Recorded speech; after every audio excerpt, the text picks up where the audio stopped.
Good afternoon, everyone. Today, I want to talk a little bit about this California Resources Corporation. And the reason that I am doing it is because of all the notes that I get about, hey, what do you think about this stock? What do you think this is doing? Which I love. Please reach out to me anytime. I saw this trade, and this person had told me, hey, listen, my average is about 19, and now the stock is down very far, and what should I do here?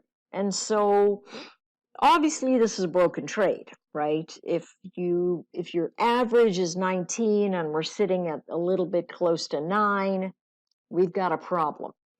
So the question is, how do we get here, and how do we stop ourselves from getting here the next time around? So certainly if you work with a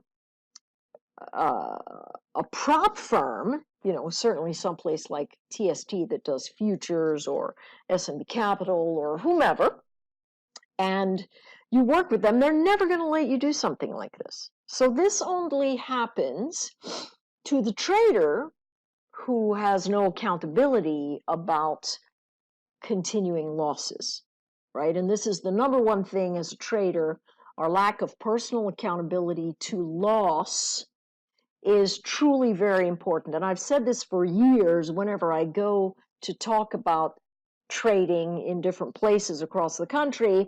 I ask the question, hey, listen, if you were paying someone to take care of your portfolio and they were running it the way you run your portfolio, would you give them a raise or would you call the cops? And so, a lot of people laugh, but we know exactly what that means. We do.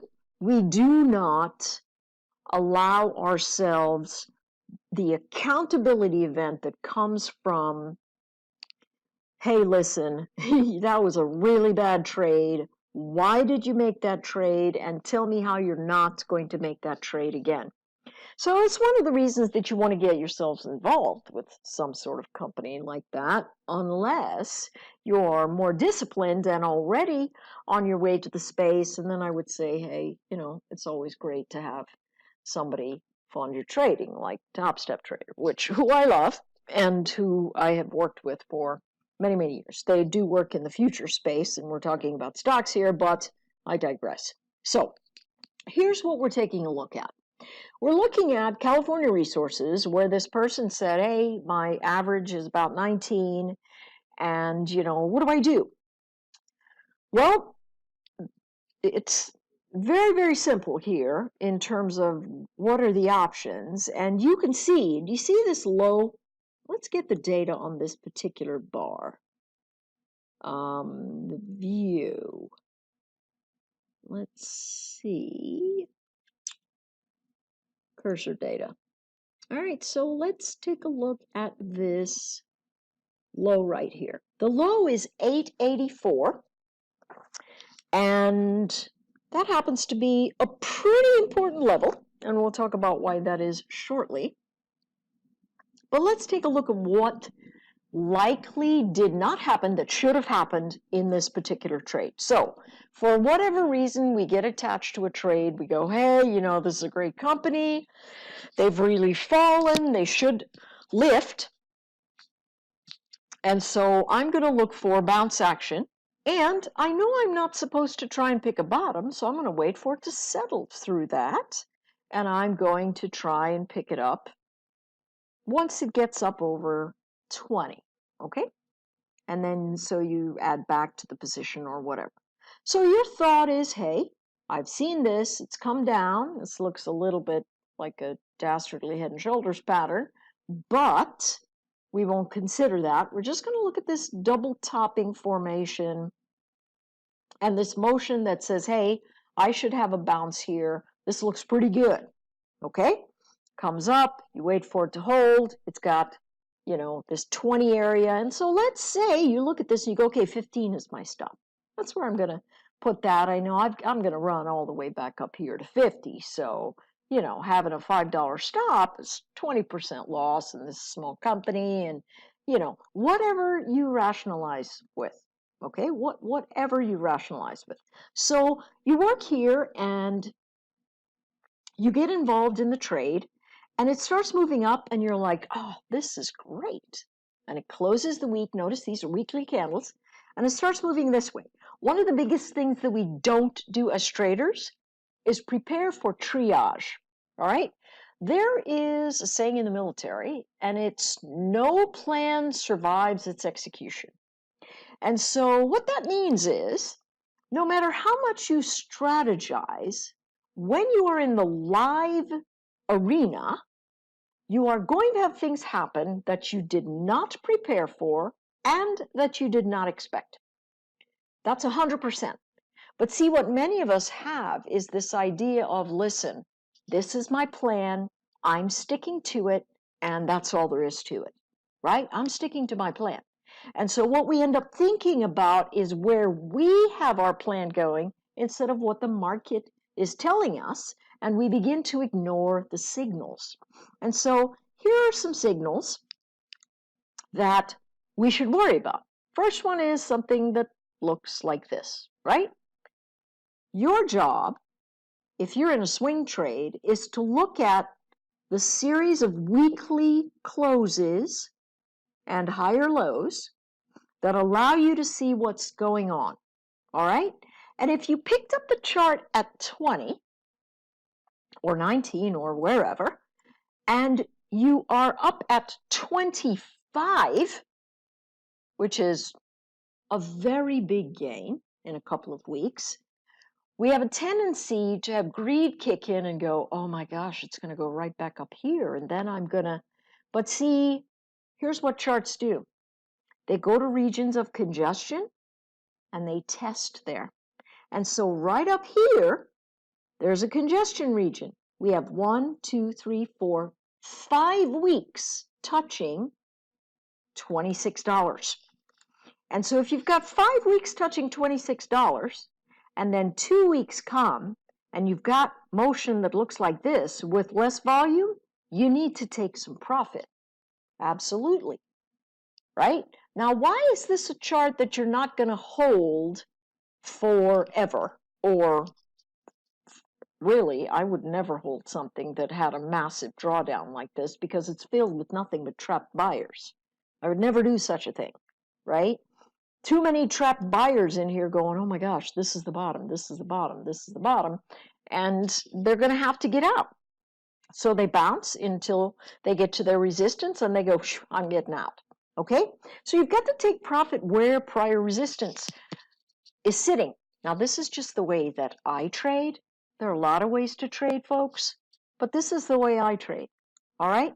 The next place it goes into, primary target zone, support, that stays as support and then becomes resistance, moves all the way down to a lower low or a retest of this low, right? What's this low? This low is 1326 and this low is 1348, right? So 20 cents of this low bounces up into the space, something very important. Old support, new resistance, another place to take profit. All right? After that, everything else is gravy. 2 places to take profit. If it runs up and we only have 100 trades, listen, you don't have to eat an elephant in all of one day, right? The stock market is a place to work. It is not a slot machine. It is. It's a place to work. Newsflash, I know. It is. It's a place to work. All right? So, now the very next week, we have this, which means I run higher, but I can't hold it. And then I move down. And the next week, I come right into this support zone. So now this is a danger zone, right? It's either going to hold old resistance, new support, or it's going to fail, and then I'm going to head right back down here. And guess what it does? Now, the second this sort of thing happens, you should be done. This is the end of this trade. Last piece that you had on was break even, and then you're off for the next cycle. That's just how trading works. Okay? What happens to us is we don't think about something like this, and then we go, oh, okay, it's just going to hold here.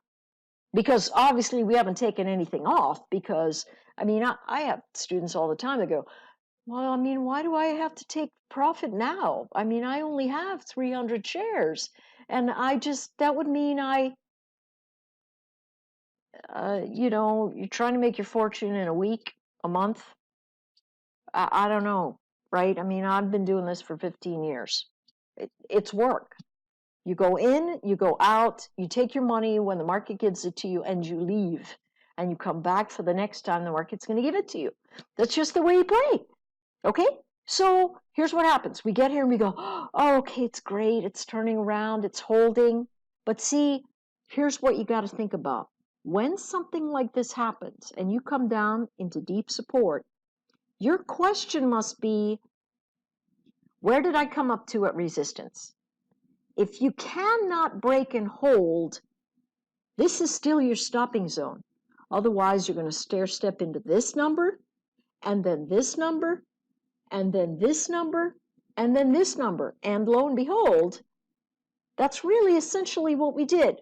We went into this number, tried to hold it, then we went into this number, tried to hold it, and now we're here, and we're sitting at the edge of this game. So the question is, my stop, that one is 884 to the past, way back, the wick down there. We're holding 3 of these, and the low, 890. Okay, so it's holding that 884. My thought is this, folks.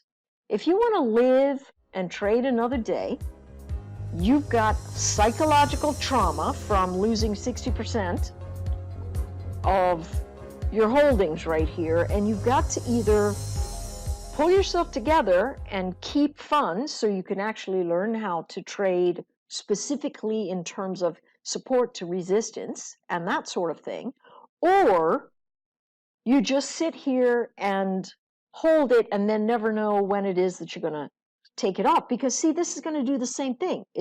If it holds this 880, which is really the bottom of the rung, if not, it's going to lose another 25% of its value, maybe even more. Who knows if this thing gets delisted? I have no idea. I don't know anything about California resources.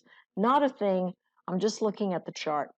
Could the chart be slowing down in the rotation? Yes. But if you lose 880 and you don't immediately recover it, this chart is going to move further to the south.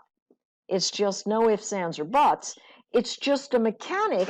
When you get to the base of a trade and all of a sudden you're looking at a 60% loss, the question is, what should I have done in the past not to let this occur? And how do I know into the future what I need to think about in terms of holding these swings? All right, hope that helps.